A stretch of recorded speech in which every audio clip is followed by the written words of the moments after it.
Hearing is the building block for learning about speech and language and the world around you.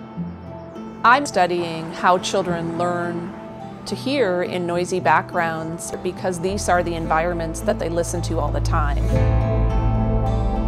Welcome to Boys Town National Research Hospital. I'm Lori Leibold, and my lab is this way.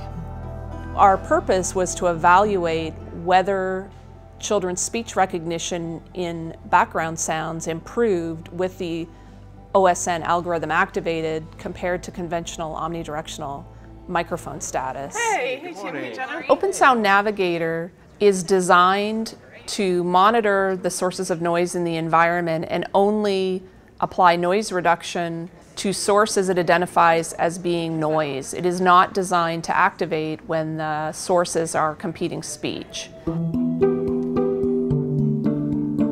We are trying to simulate a classroom. You have a student who's sitting in a chair, you have a teacher who could be represented as right here, and then you have fellow classmates as distractors. They would be represented behind you, talking into your ears. The advantages of an omnidirectional microphone in hearing aids for use with young children is that it allows them to access sound coming from all directions.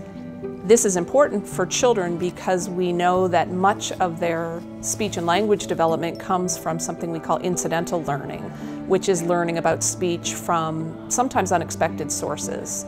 The disadvantages of an omnidirectional microphone are that they pick up sounds that may be unwanted or irrelevant to the task. Now we have this last speaker, and we call this off-axis target, which allows us to have the teacher off-center. That's going to allow us to see if there's any difference between a direct target and an off-axis target in the simulated classroom environment. That's it. Now we're ready for the girls for the research experiment. Hello! It's been a while since I've seen you. And this is your seat right here, right in the middle of it all. The overall findings of the study was that children did benefit from OpenSound Navigator when the background noise was steady state noise. And that was regardless of whether the children were facing the target talker of interest or if the target was off to the side and they weren't facing it. Either way, they did benefit, and their signal to noise ratio was improved on average by about 4 dB compared to an omnidirectional microphone setting. Fog. Fog.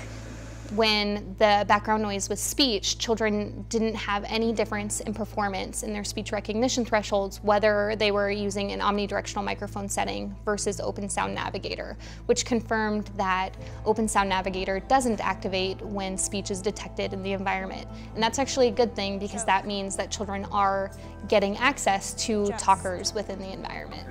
Toy. Toy.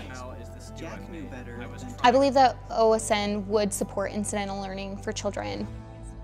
All right, guys, thank you so much for coming. Okay, we'll see you next time. All right, okay, bye. Despite many advances in technology, including improvements in hearing aid, including improvements in how we deliver information in the classroom, children who are deaf and hard of hearing are often still lagging behind their peers in many important social and communication outcomes. We have a lot of potential to address some of the problems that children with hearing loss are experiencing in their everyday lives. After school, I stand around in a circle with all of my friends, and so there's a lot of other people in there, which means a lot of other people talking and a lot of other sounds. And with these new hearing aids, I've noticed a significant difference, and when I'm standing there, I can actually hear what each person is saying, and I can be engaged in the conversation a lot more. I hope that this technology is able to make the hard of hearing community experience what it's like to be of normal hearing, because no matter how far technology goes, it might not be able to be completely perfect, but as close to accurate as it could be